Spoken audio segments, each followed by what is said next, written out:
Hey, everybody, it's Scott Steen with winnersandwhiners.com coming to you with the Hump Day edition of Today in Sports Betting.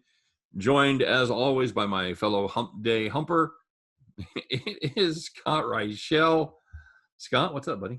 I've never been called that before, so I'm going to have to add that one to the nickname list. I don't even know if I want that on the nickname list. Right up there with Scooter. He's the Hump Day humper, everybody. Yeah, I've been called worse, I suppose. But anyway, yeah, going pretty well. I had to sweat out a ridiculously unnecessary situation in my play of the day. But I won. Suns went under the 204.5. Booker had 10 free throws in the final 108. Got fouled on back-to-back three-pointers.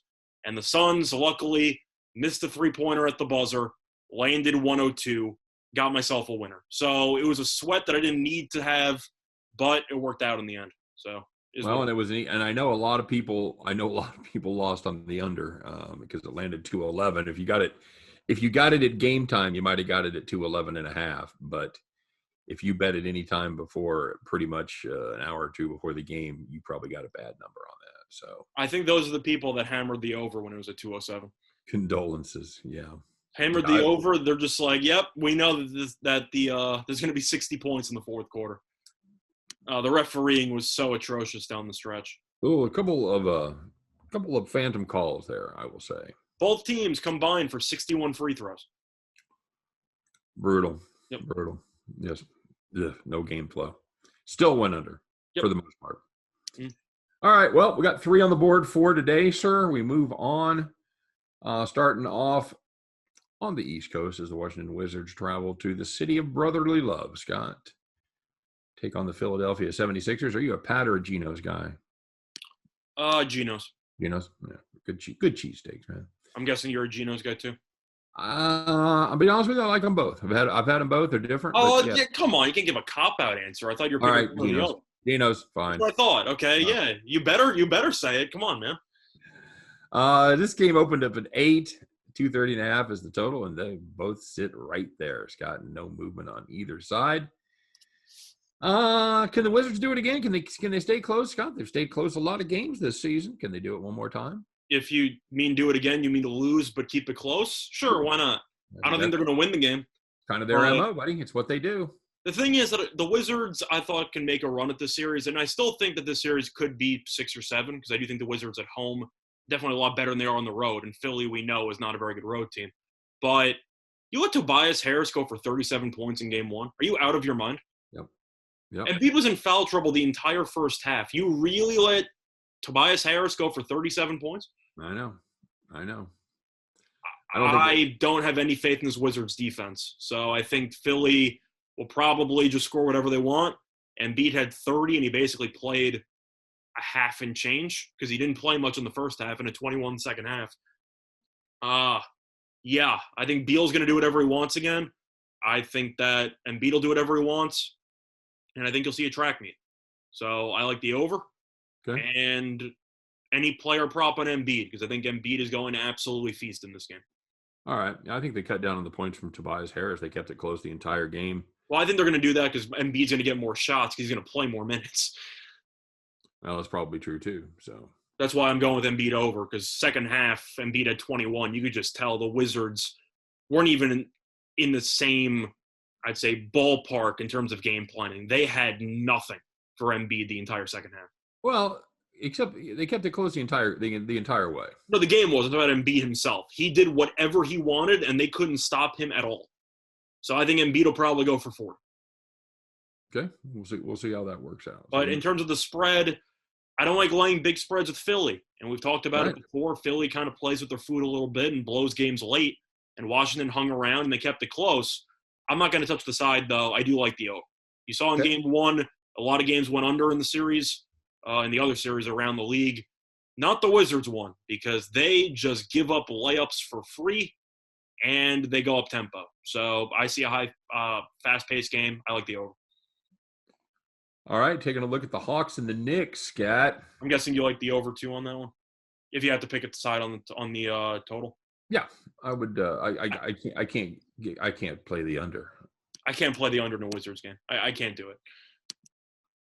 Yeah, that's just. That's just not going to happen, my friend, at all. I agree. Knicks, where you at, buddy? Well, I'm still trying to figure out my play of the day. This one right now is probably the leader in the clubhouse. I like the Knicks. I'm looking at this series going in. We both thought it would be a war. I thought the home team would win all 7 games. That really ended quickly because the road team won game 1. But I still think it's going 7. I think that these two teams are pretty evenly matched, as we saw in game 1. And Randall was absolutely atrocious, and yet the Knicks still almost won the game. If they can even slow down Trae Young to any degree, I don't know if Atlanta has a plan B. And I know that even though the Knicks lost game 1, the home court was definitely rocking. It was a nice advantage for them. Didn't really matter in the end result. But you're looking at 2 with the Knicks, who have been very good at home and very good against the number.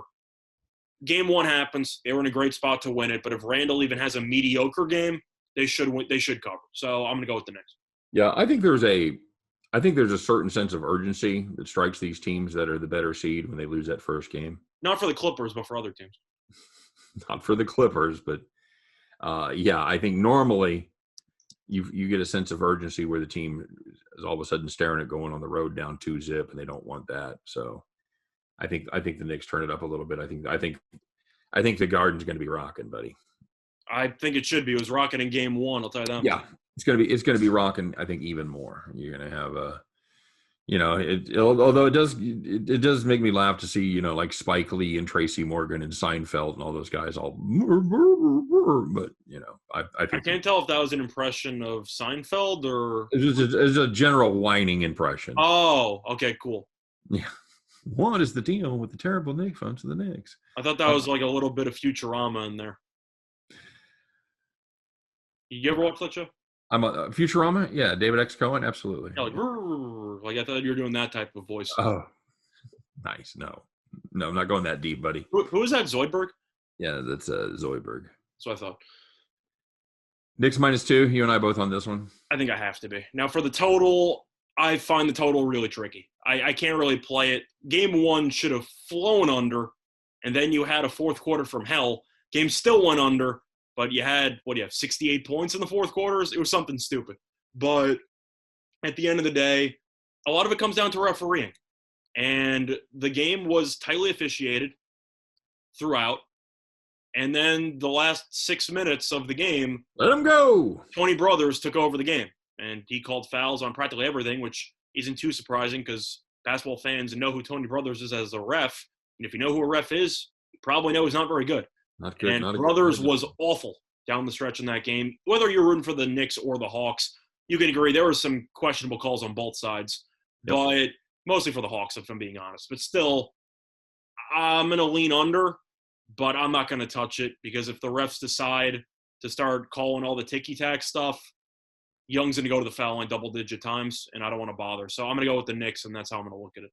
Now, here's what I worry about with the total, and I also worry about it back in the Knicks to a certain extent. Trae Young did absolutely nothing from beyond the arc. Yep.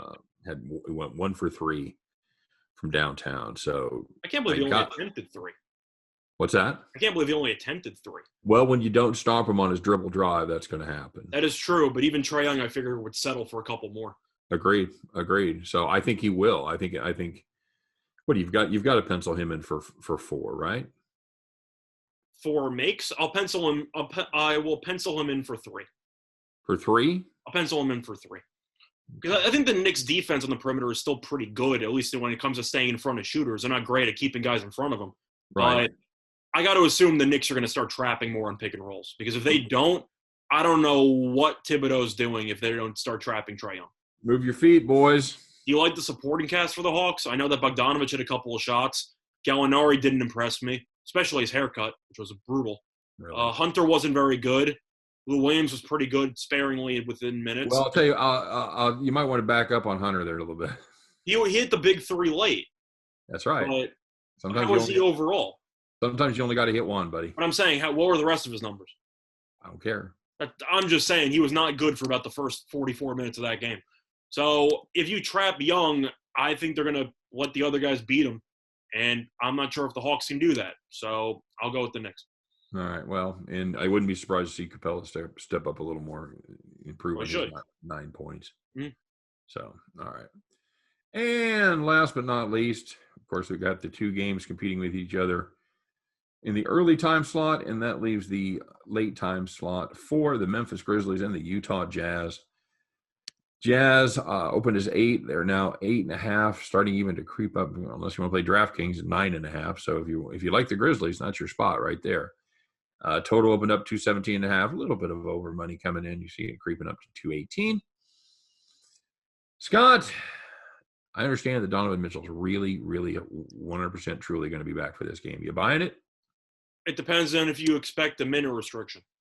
I think he's going to play 30 minutes tops. He hasn't played in, 3 weeks? How about that, yeah.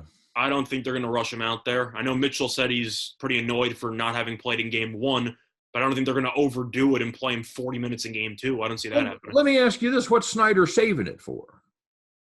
I have no idea. You want to make sure that he's healthy when you go on the road down 2-0? That's why I'm not voting for him to win Coach of the Year. It's also why I don't have a vote. But I'm just saying he's the 1 seed in the West, and I don't really know what they're doing out there. You could have just stopped after the first part, and that would have been a true statement. I'm not voting for him for Coach of the Year. No, you're not. I'm also not voting for him Coach of the Year if I had a vote. I'm still trying to work on that, but we'll see. Anyway, point is, I don't even know if it was Snyder's call. I doubt it was. I think it was the medical staff. But either way. That's what they say. Snyder should play him whatever, but if you think you're good enough to beat Memphis, of course game flow is going to dictate. But if you are the 1 seed and you can actually get past Memphis without having to create extra injury risk for Mitchell, of course they're going to try to do that. Now, if they're down 10 in the fourth quarter, Mitchell might go for 30-something minutes because they need to win this game. Right. So I think game flow is going to depend, but I think if it was up to a decent game flow, probably 30 minutes tops. You agree? I don't know. I mean, it would have to. It is dictated by game flow. But if this game is close at all, I think he plays. Okay, I'm saying let's just assume 35-37. I'm saying let's say the game's hovering around the spread. Utah's up, 8 for a decent amount of the second half. I think Mitchell might not play as much as we both probably think he should. Yeah, okay, fair enough. This is you always look for when you get that upset like that in that first game, you always look for that outlier performance, the one that's most unlikely to be repeated. Scott, can I introduce you to Dylan Brooks putting up 31? I'm a big Dylan Brooks guy, but 31 seems like a bit of a stretch. He's a big game player though. I'll give him props. He shows up, he plays tough, and he doesn't really care who he's against. He's going to give it all he has. Saw that when he was guarding Curry in the play-in game, but I think the main takeaway from game 1 was definitely Utah's 3-point percentage. Because Bogdanovich had a very solid fourth quarter when the game was kind of out of reach at that point. 12 for 47? Really? 12 for 47 from 3? Not good, buddy. Well, that's kind of what we talked about for Milwaukee. Because game 1, they were terrible from 3, and we said, don't be surprised if, a couple more of those threes go in, and they killed them. So the question is, if Utah goes back to what they normally shoot, which is, I'd say, high 30s, low 40s, can Memphis even sniff a cover in this game? I'm not sure they can. No, again, 25%, 25.5% from deep. That's probably not going to be repeated. So probably not. And you also had Gobert, who got into foul trouble and fouled out, only playing 25 minutes. Yep. So, I mentioned that Favors played late. I didn't realize Gobert fouled out at the time, so that was my bad. But still, I got to assume Gobert does a better job staying out of foul trouble, and I got to assume that they'd shoot better from 3. I'm going to go Utah first half. I'll take a different angle, mostly for the urgency that you mentioned. I don't think Utah can afford to get off to a slow start. I think this was a Utah team that started really well in the last game. They held the Grizzlies to just 17 and had a 7-point lead after the first quarter. And then the wheels fell off in the second quarter. Yeah, but I'm looking at first half. Utah at home, assuming they don't start bricking threes again, I think that they realize they need to come out and throw the first punch, kind of like what the Lakers did. Yep. I think they're going to try to follow the same suit. First half spread should probably be around, what is it at, like 5.5? I would think that right in that neighborhood, yeah. It is 5.5. I like Utah first half. I'd probably pay Utah first quarter -3 probably. Okay. I'd be on that too. So I just don't want to lay the 8.5 with Utah because I've seen them do some dumb things. But that's true. I'll go with the first half. All right, good enough. All right, there you go. As always, if you're looking for more information on these games, I was going to ask if you had any other games, but you don't. That's all there is, my friend. So I'll be watching the Islanders game. So, we'll see what happens. If you're looking for more information on these games or any others, don't forget to stop by and check out winnersandwhiners.com. Deep dives and predictions into every game every single day. Hey, don't forget to give us the old thumbs up for this video. Don't forget to subscribe if you haven't done so already. Good luck on all your plays today, guys. Hope every one of those tickets in your pocket turns into cash money when you head back to the window. For myself and for Scott Reichel, we wish you guys nothing but the best, and we'll see you right around the corner on part 2, as we do today in sports betting MLB style. Take care, everybody. We'll see you there.